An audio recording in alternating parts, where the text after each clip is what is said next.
Assalamu alaikum. Welcome back, guys, to another episode with your two favorite hosts from Deen Thoughts, Mira and Adam.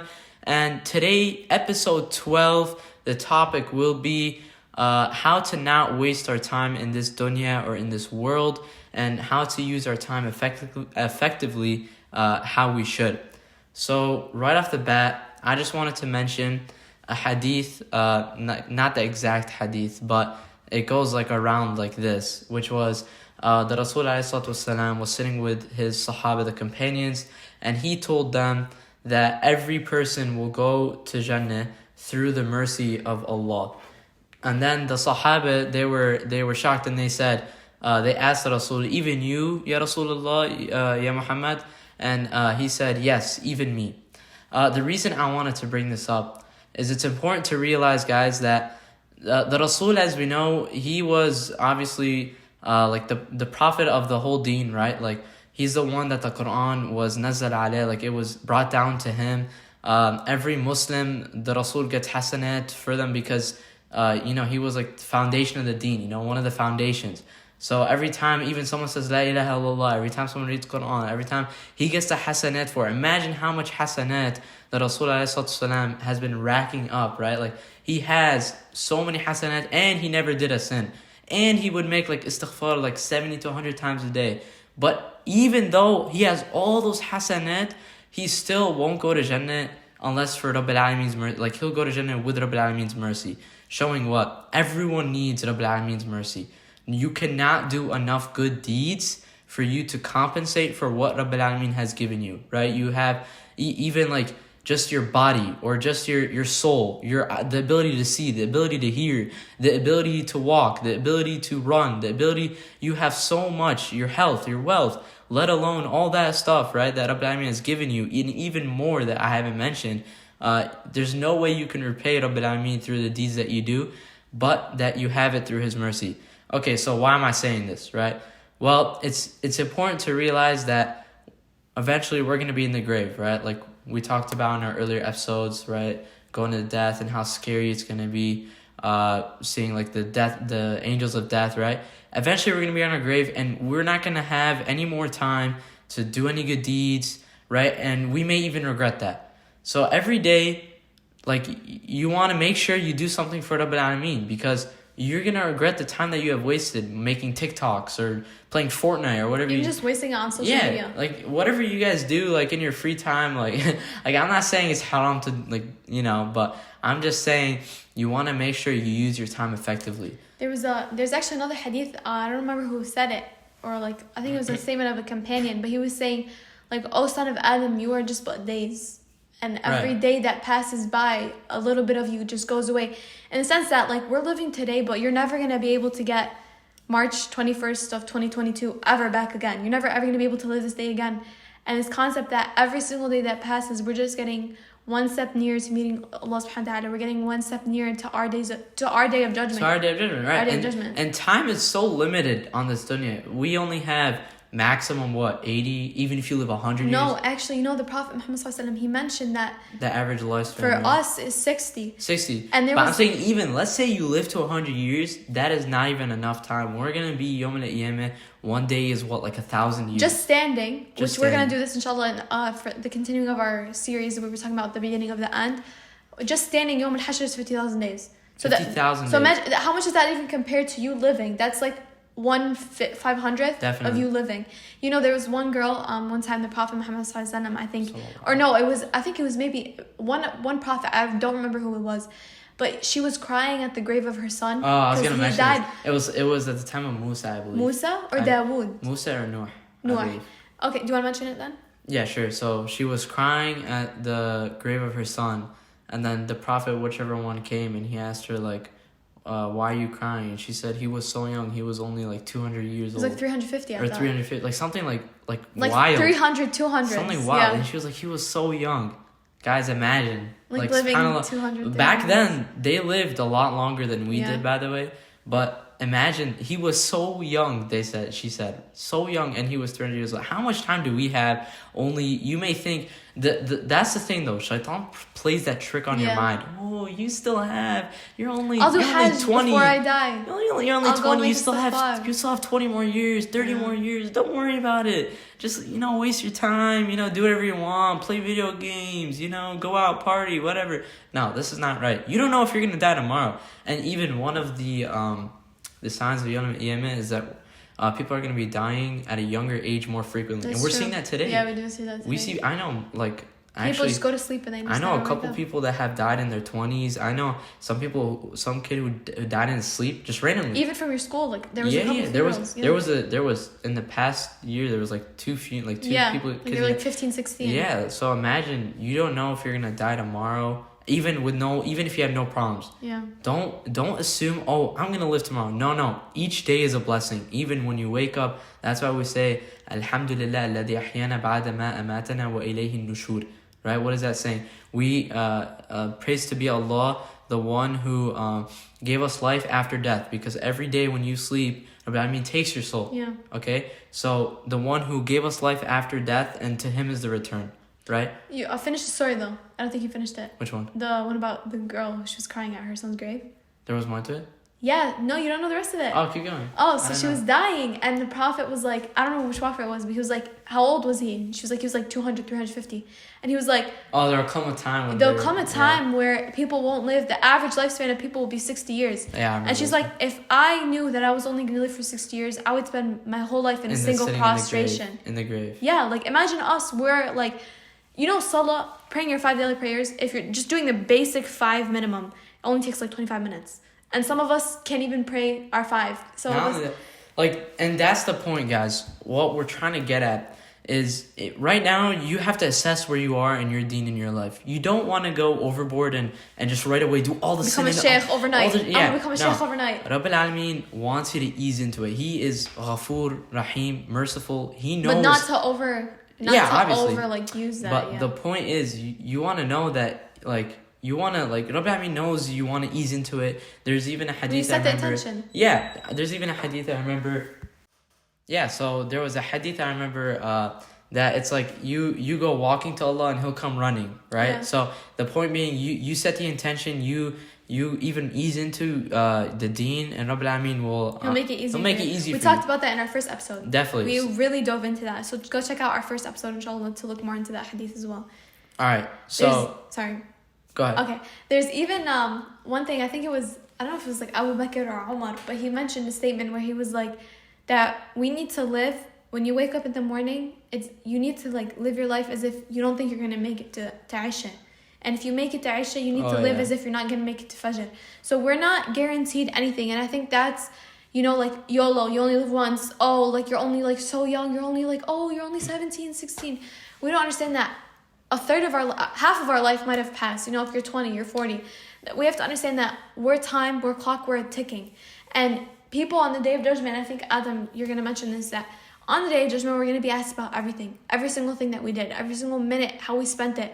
And what are you going to tell Allah subhanahu wa ta'ala if you spent it in haram? Or you spent it wasting your time? I heard this one principle and it was saying, if you can't say Bismillah before every single thing that you're doing, you shouldn't be doing it.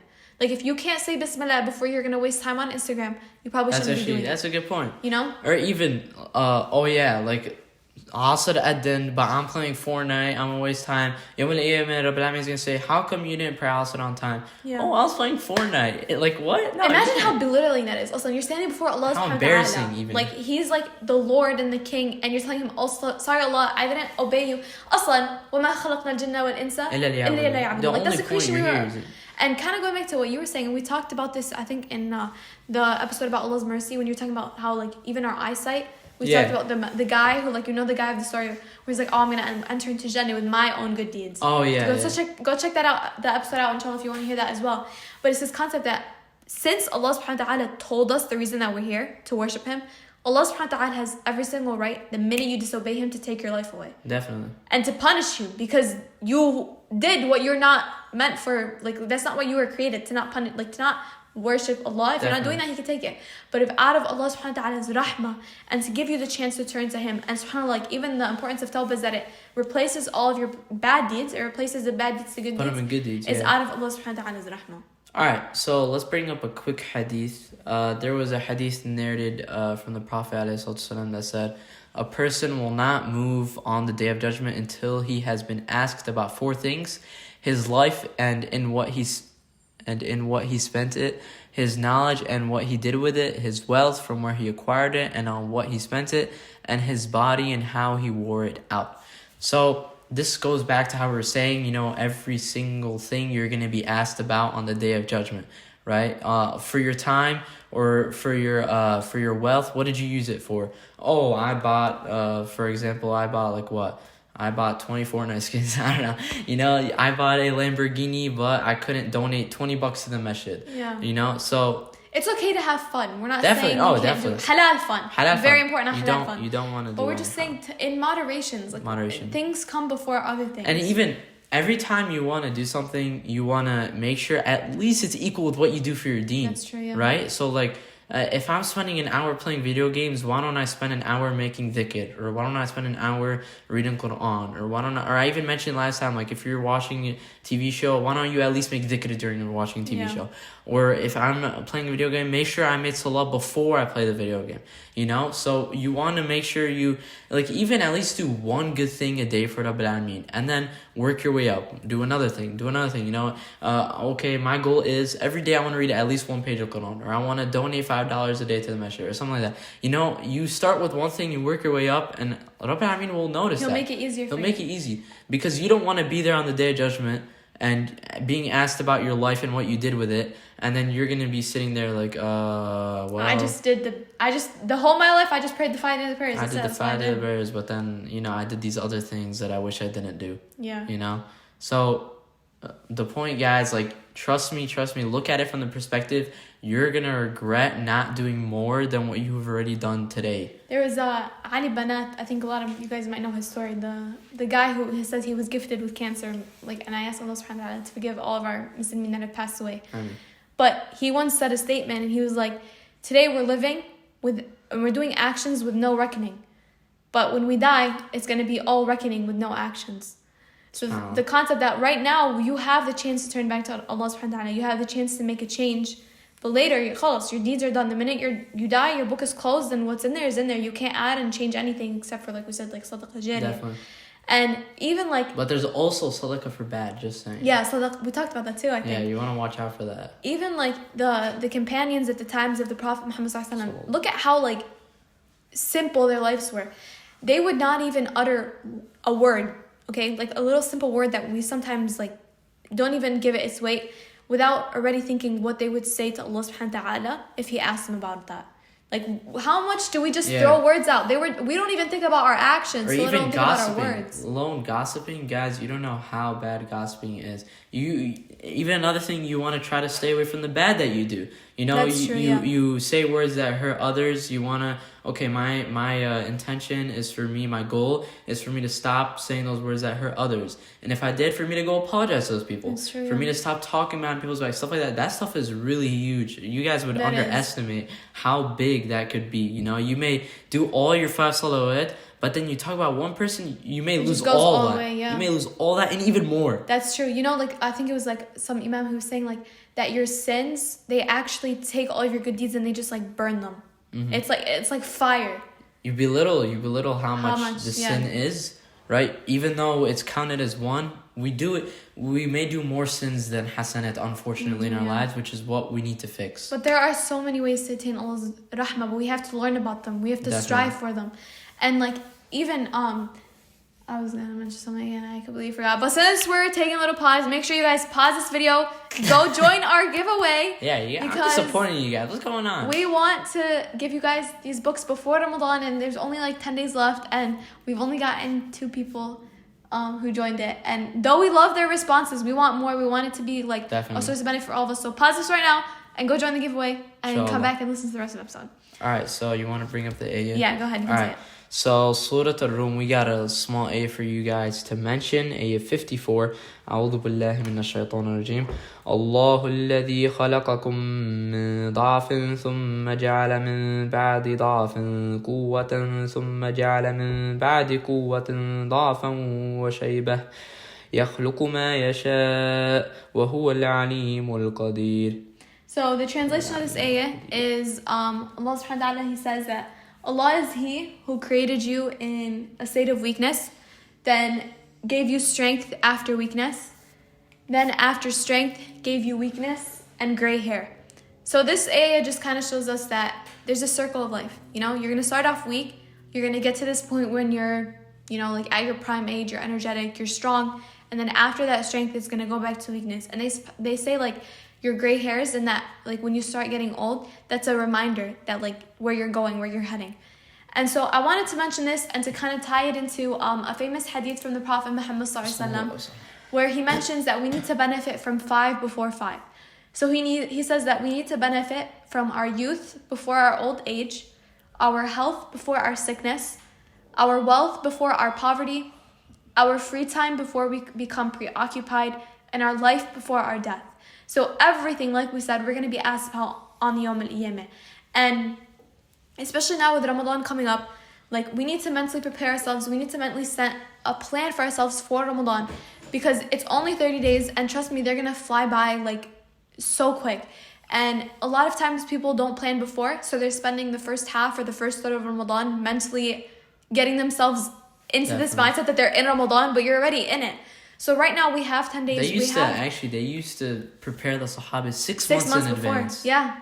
And like we don't even do that, you know? We so barely just to do it a week spend time before. and actually think about Ramadan, set goals for what you want to do, because we know that there's a hadith, and this is what I wanted to mention before. I'm happy I remembered it. But there's a hadith where the Prophet Muhammad ﷺ says that إِنَّمَا الْأَعْمَالُ بِالنِّيَّاتِ وَإِنَّمَا لِكُلِّ امْرِئٍ مَا نَوَى. So that every action is judged based on its intentions, and that everyone will be rewarded based on the intentions that they set. So when you set intentions for Ramadan, or when you set, even outside of Ramadan, intentions that you want to do, like you want to change this, or you want to implement this, not only will Allah subhanahu wa ta'ala reward you for the intention, you get actually a hasanah for just setting the intention, but when you end up doing it, Allah subhanahu wa ta'ala will also reward you 10 to 700 times more. Now also, sorry to cut you That's off. okay. One more thing though, intention doesn't only have to be for something that is obviously ibadah. I could be, and I mentioned this before. You can go to the gym. Okay, my intention to get big because Rabbil Alameen told me to stay fit. Great, you just got hasanat for that. Oh, my intention going to school. We go to school 5 times a day, or we go to work, whatever. My intention 5 times a day. 5 times a week. My intention is to learn because Rabbil Alameen said iqra, to learn, right? There's an honor in knowledge, both secular and like normal. So, guys, set intention for everything. You know, even the smallest of things. Especially now with Ramadan, like Definitely. we underestimate. We can literally make our whole day ibadah. Like you go to sleep and set multiple intentions. So you get multiple words. Like for example, you can set just off my head, three intentions for going to sleep. You can set the intention that you're going to go to sleep so you can wake up for Fajr. You're going to set the intention that you're going to go to sleep so you can wake up with more energy to do ibadat. And you're going to go to sleep because you want to take care of your body, because Allah subhanahu wa ta'ala told you to stay healthy. Boom. That's 3 intentions. You got rewarded for 3 intentions. And while you're sleeping, it's a barakah. Allah makes it like a sadaqah for you. Boom. Like imagine, like in Ramadan especially, we don't want to waste this time. When you sit right now and you mentally prepare yourself for the month of Ramadan and you set a plan for yourself, not only will you be rewarded for the intentions that you're setting, but when you do them, you're going to get rewarded 10 to 700 times more. And like Allah subhanahu wa ta'ala just makes everything so much easier for you. You know, and you're spending all of your time. If you were to stand before Allah subhanahu wa ta'ala on the day of judgment, He asks you, why'd you sleep? Be like, oh Allah, because you told me to sleep, because you told me to stay healthy. Why were you studying? Because I wanted to gain knowledge and to help out the Muslim Ummah, to do something important with my time. You want to make sure you set your intentions clear. Exactly. Right.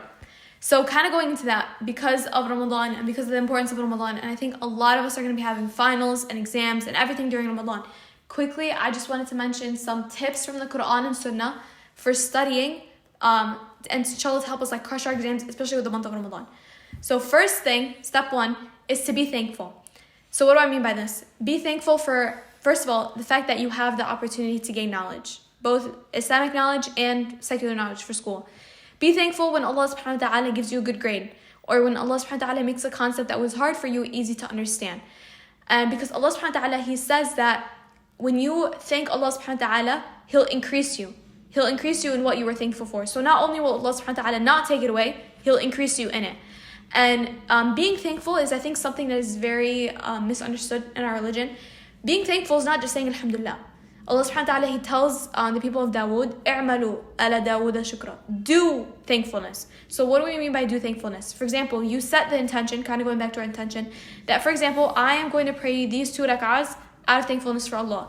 I'm going to donate this $1 to the masjid, and don't underestimate that $1. Even if you don't have a lot, Allah subhanahu wa ta'ala knows how much you have. Not only that, sorry to cut you off, but there's another thing is Allah would rather see you do ibadah constantly than just one time. Like, for example, you may think, all right, there's 2 people. One person's going to donate $10,000 one day, and another person donates $5 every day, even a every penny. Friday. Something so even simple. Something so. Allah would rather have that person who donates $5 every Friday than that person who donated $10,000 just that one day. Why? Because Allah loves to see consistent ibadat. That's right? true. So, and you're making, remember how we talked about in the beginning of the end series, that you're making this person who's going to come sit with you in your grave. These are your good deeds, your actions that are going to be there for you when no one else is there. Which inshallah we hope we're not doing. But yeah, so being thankfulness is not only you, it is an aspect where you're thanking Allah subhanahu wa ta'ala, you're saying alhamdulillah, but it's also doing actions out of that thankfulness. So whether it be donating money, helping out your parents, anything with the intention that this is out of a form of thankfulness for what Allah subhanahu wa ta'ala has given to you. The second tip that I have is to single out times for studying, especially early in the morning. So the Prophet Muhammad sallallahu alaihi wasallam, he asked Allah subhanahu wa ta'ala to bless our ummah during the time of Fajr.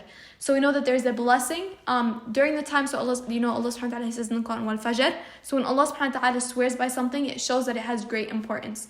So especially since during Ramadan, we're already waking up a little bit before Fajr for suhoor. Maybe if you have early classes, just stay up after Fajr, because there is a lot of barakah during this time. Use that time wisely. And right? Allah subhanahu wa ta'ala, you can get barakah, by the way, is when you get a lot out of something little. So it's like, for example, I have $10 and logistically I can only buy 10 lollipops, but I get 20. So it's like you get more out of something that you're not usually going to get more of. So that's barakah. Allah subhanahu wa ta'ala gives it so much. And or even praying before you study. It gives another barakah. Yeah, that does, because you're doing a hasanah, you're following it. Right. You're following it with a hasanah. And third thing is to stay away from sins. When you're studying, especially during the month of Ramadan, it's going to be so much easier inshallah to study because we're staying away from a lot of sins. Because like we said, sins actually, they impact us in this life. If you do something bad, Allah subhanahu wa ta'ala, out of His rahmah actually, his Allah subhanahu wa ta'ala's punishment is a form of His rahmah to remind you to come back to Him and to expiate you for your sins. He'll just make things a little bit harder to test you, to bring you back to His deen. So trying to stay away from the sins as much as possible, because sins take away from barakah. So we said the first thing, being thankful. Second thing, singling out times for study, especially early on in the morning. Third thing, to stay away from sins. The fourth thing is to aid others so Allah subhanahu wa ta'ala can aid you. So Allah subhanahu wa ta'ala, He says, just a simple example, He says to thank those on the earth so that Allah subhanahu wa ta'ala, He says that whoever doesn't thank the people on this earth doesn't thank Allah subhanahu wa ta'ala. Or if you don't show mercy to people on this earth, then how do you expect Allah subhanahu wa ta'ala to show you mercy? So this main concept that when you're coming to the aid for other people, so it can be simple, anything, like you hold the door for someone or anything, Allah subhanahu wa ta'ala will come and aid you for things that, in a way that befits His majesty, things that were hard for you. So Allah subhanahu wa ta'ala will make this easy for you, this exam or this concept to understand very easy for you. These are all super small things, making your time efficient in this dunya, guys. And they're so attainable. They're not. Definitely. I'm not telling you to go memorize 70 pages of the Quran and then come study. That's not attainable. Every single day. Exactly. So that's another thing. The third thing, I think we're number 4 or 5, I don't remember. Like we said, so to purify our intention. So to set the intention that you're doing this to help the Muslim Ummah, or to benefit the Muslim Ummah, or to gain knowledge because Allah subhanahu wa ta'ala told you to. So Allah subhanahu wa ta'ala will make it easier for you. I don't know which number 1, 5, 7, 10, whatever. To read Quran before you're studying. Because we know that Quran is a form of barakah, especially during Ramadan, because inshallah. Ramadan is the month of the Quran. So to read it right before you study, because we know that the Quran is such a blessed thing that we're told that anything that comes after it has barakah in it. So when you read, maybe even if it's just Surah Al-Fatiha, something very, very, very simple, inshallah Allah will put barakah in that. Inshallah. And finally is to make dua, especially during the month of Ramadan, because we know that Allah subhanahu wa ta'ala answers the dua of those that are fasting. If you have an exam, if you have anything, make dua to Allah subhanahu wa ta'ala. There's a famous dua who was it? Musa. رب اشرح لي صدري ويسر لي أمري واحلل عقدة من لساني. It was Musa. Don't ever stop making dua. Rabbi Amin loves to hear you beg, right? To keep making always dua, right? So you never want to stop making the dua. And once again, coincides. How easy is it just to ask Rabbi Amin to have a conversation? That's something that even you'll enjoy. You'll feel comfort. You'll feel happiness in times of need, in times of sadness. Instead of wasting your time like going to playing whatever or watching whatever, whatever you do that may not be like a stress reliever, most even, but you just making sajda and talking it up. I mean, he's the one who understands you the best. And even if at first you don't feel anything, keep on doing it. I promise you, over time you'll feel something. Allah subhanahu wa ta'ala says in His Quran, وَمَنْ أَعْرَضَ عَنْ ذِكْرِي فَإِنَّ لَهُ مَعِيشَةً ضَنْكَ. Whoever turns away from my life, he's going to have like a depressed life. And Allah subhanahu wa ta'ala Allah only speaks the truth. So the fact that Allah subhanahu wa ta'ala created us, He already understands us better than we can physically understand ourselves. And He's telling you, if you live a life that's far away from me, it's not going to be a successful life. It's not going to be, it might be successful, but you won't be happy. I rest assured you. But I mean, will be mad at you if you do not ask him. Imagine that. You want, ask him whatever you want. What merciful of a Lord. Every single thing you want, say it. Ask him for it, because that's what he wants. Allah subhanahu wa ta'ala loves us, and He loves us even more than our mother loves us. And we talked about this in the episode about mercy. But Allah subhanahu wa ta'ala, He doesn't say in the Quran that He wants to punish us. He says, وَاللَّهُ يُرِيدُ أَن يَتُوبَ عَلَيْكُمْ. That Allah subhanahu wa ta'ala actually wants to forgive you. So the fact that Allah subhanahu wa ta'ala is so merciful, that He's already telling you, even though you're going to make thousands of mistakes, Allah subhanahu wa ta'ala, when Adam ate from the tree, even though Allah subhanahu wa ta'ala told him not to, when He was bringing him down into this earth, Adam alayhi salam turned back to Allah subhanahu wa ta'ala and he's like, did you not know I was going to eat from that tree? And he said yes. And he was like, then why did you make me do it? And he was like, so I could teach you this concept of tawbah. So Allah subhanahu wa ta'ala already knows, but He gave us this gift of tawbah. And we talked about this, the 15th night of Sha'ban, inshallah, Allah subhanahu wa ta'ala forgave all of us. So we're already entering into the month of Ramadan, having all of our sins forgiven, inshallah. And the month of Ramadan is already a month where Allah subhanahu wa ta'ala multiplies our deeds 10 to 700,000 times. Not 700, but 1,000. But the fact that Allah subhanahu wa ta'ala multiplies our deeds so much, we need to start this Islamic year off strong. Using our time wisely in Ramadan. It all ties back. It may seem like we went on a little bit of tangents, but it all ties back to we're talking about using our time wisely. Everything we mentioned helps you use your time wisely. In Ramadan, you do not want to, especially in Ramadan, since it's multiplied so much, since there's so much barakah, since, you're going to feel it more, the shayateen are locked up, all this.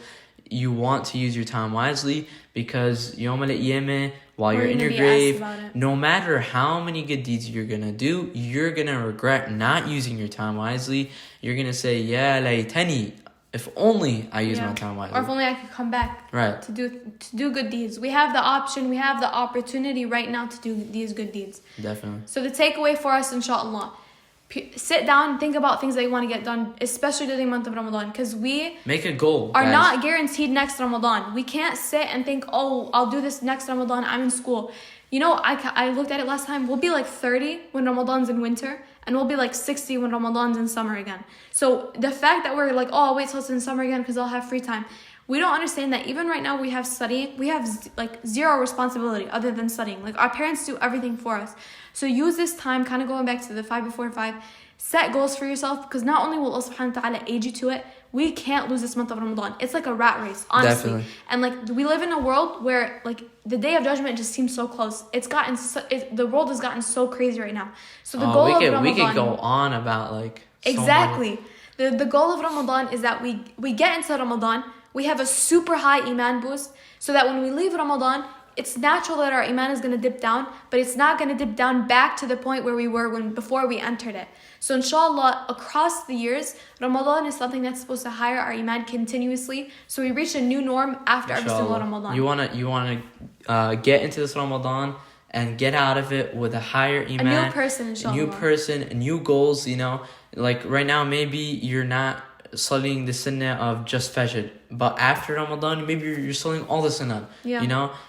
So make sure you use your time wisely. All that, I think that's all. Just takeaways, to wrap it up, intentions. Work on intentions. Plan out for Ramadan, and plan out your time. See things that you might be triggers. Like what triggers you to waste your time, or like easy little hasanat little here and things. there. Start just simple. Dhikr, We're not, just dhikr. yeah, super, Or just super reading a simple, page though. of Quran. Allah Or subhanahu just wa ta'ala reading the will make it sunnah of so Fajr. easy. Imagine the sunnah of Fajr is better than everything in this world. And what's in it, right? Yeah. So just something so simple, 2 rakahs before Fajr. And if anyone is not praying their 5, please get on. Please. It's so scary. Some scholars are even of the opinion that if you don't pray your 5 daily prayers, you're not considered a Muslim. Because there's a hadith where the Prophet Muhammad ﷺ, he mentioned that the only thing that's between us and the kuffar is salah. So it's so important that some of them even say, if you don't pray, you're not a Muslim. Ease into it. Let's say you're praying none of them right now. You starting by praying 1, then 2, then 3, then 4, then 5. Once again, Rabbil Alameen will make it easy for you. Yeah, Ramadan is the easiest time to make good habits and break bad habits. Inshallah. Inshallah. Alright guys, I think that is all for today. Thank you guys for listening. Make sure to go join the giveaway. That's what I was going to say. Make sure to go join the giveaway. Watch out for another episode soon, inshallah, next week. And we'll see you guys next time. Thank you for listening. And salam.